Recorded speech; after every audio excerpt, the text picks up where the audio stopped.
ব্রেকআপের কয়েক মাস পরে হঠাৎ মেয়েটি ছেলেটিকে এসএমএস করে ফেসবুকে আসতে বলল।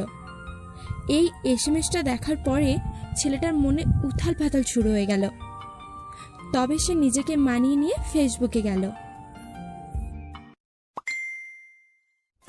ব্রেকআপের পরে আমি তোমার একটা জিনিস লক্ষ্য করেছি। কি জিনিস? আমি অনলাইনে আসলেই তুমি অনলাইন থেকে চলে যাও। কেন এমন করো? তুমি অনলাইনে থাকো, কিন্তু তোমাকে নক করতে পারি না, তোমার সাথে কথা বলতে পারি না, এজন্যই অনলাইন থেকে চলে যাই। কে বারণ করেছে তোমাকে কথা বলতে? কেউ না। তাহলে? আমার নিজের কি আত্মসম্মান নেই? আর যেখানে তুমি আমাকে ছাড়াই ভালো আছো, সেখানে আমি কেনই বা তোমাকে জ্বালাবো বলো? একটা কথা জিজ্ঞেস করি? তোমাকে কোনো কিছু জিজ্ঞেস করার অধিকারটা আমি হারিয়েছি, কিন্তু আমাকে যে কোনো কথা জিজ্ঞেস করার অধিকারটা তোমার এখনো আছে। এখনো ভালোবাসো আমাকে? কখনো নিঃশ্বাস না নিয়ে থাকতে পারবে? না, সেটা কেউই পারবে না। আশা করি তোমার উত্তরটা তুমি পেয়ে গেছো। আমি তো তোমাকে ছেড়ে দিলাম, তবুও কেন আমাকে এখনো ভালোবাসো? এর কোনো উত্তর আমার জানা নেই। না ভালোবাসলে হয় না? মরে যেতে বলছো আমাকে? ক্ষমা করে দাও আমাকে। তোমার উপর তো কখনোই রাগ করিনি, তাহলে আবার কিসের ক্ষমা? কষ্ট পাও না আমার জন্য? কেন কষ্ট পাবো? তুমি তো ভালোই আছো, আর জানোই তো তুমি ভালো থাকলেই আমি ভালো থাকি।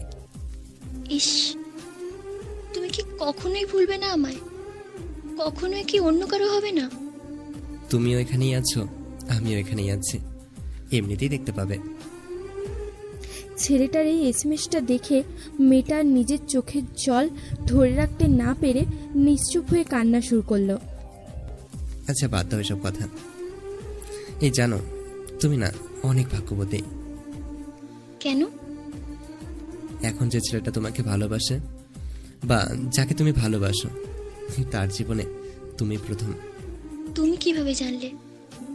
তা তুমি বুঝবে না। আর জানোই তো, কারো জীবনে প্রথম হওয়াটা খুব ভাগ্যের, কিন্তু তুমি তো আমার জীবনে প্রথম ছিলে না, তাই হয়তো আজ তুমি আর আমার জীবনে নেই। কিন্তু তোমার তো ভালোবাসা সত্যি। আরে না, সত্যি হলে কি আছে? আচ্ছা, বাদ দাও ওসব কথা।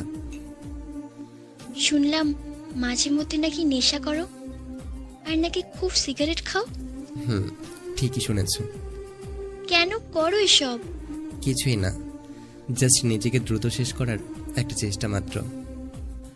বেঁচে থাকতে চাও না? চাইতাম এক সময়। আজ থেকে তুমি এসব খাবে না, আর আমি জানি তুমি আমার কথা শুনবে। প্রেম করছো অন্য কারোর সাথে, আর ভালোবাসা দেখাচ্ছ আমাকে। এ কথা বলতে পারলে? তুমি আমাকে ছেড়ে গিয়েছো, আমি কিচ্ছু বলিনি, কিন্তু তুমি যদি এখন এভাবে আমার সাথে কথা বলো, তাহলে তো ওই ছেলের সাথে বেইমানি করা হবে, যেটা আমার সাথে হয়েছে। আর আমি জানি এটার কষ্ট কি, তাই আমি চাই না আর কোনো ছেলে আমার মতো কষ্ট পাক। ভেবেছিলাম কাঁদবো না, কিন্তু কাঁদিয়ে দিলে তুমি। ওই ছেলেটাকে ফোন করো, ভালো লাগবে, নতুন নতুন স্বপ্ন দেখবে। যেভাবে তোমাকে নিয়ে দেখতাম সেভাবে? না, সেভাবে না। তাহলে কিভাবে? এমনভাবে দেখো যেন স্বপ্নগুলো বাস্তব রূপ পায়, আমার মতো যেন অবাস্তব না রয়ে যায়। ভালোই বললে। সুখী দেখো। চলে যাবে এখন?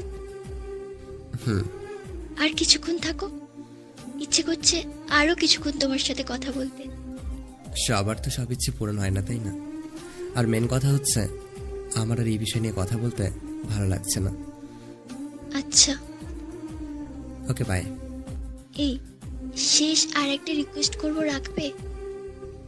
করো, রাখার মতো হলে অবশ্যই রাখবো। তুমি এভাবে আর নিজেকে কষ্ট দিও না, নিজেকে এভাবে শেষ করো না। আমি নয়তো নিজেকে ক্ষমা করতে পারবো না। হয়তো এই কথাটা আমার পক্ষে রাখা সম্ভব হবে না। কেন? পরে কোনো একদিন বলবো, আজ অনেক দেরি হয়ে গেল। কেন? কি করবে?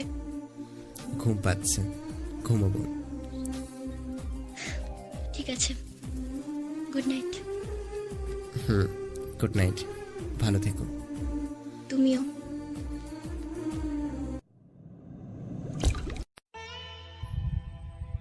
এরপর সেই রাতে মেয়েটা বুকের মধ্যে চাপা একটা কষ্ট নিয়ে অযথ ধারায় কাঁদতে থাকে, আর ছেলেটা বাতাসে ধোঁয়া ওড়াতে থাকে। হয়তো এভাবে কিছু কিছু ভালোবাসা শেষ হয়েও বেঁচে থাকে একে অপরের মাঝে।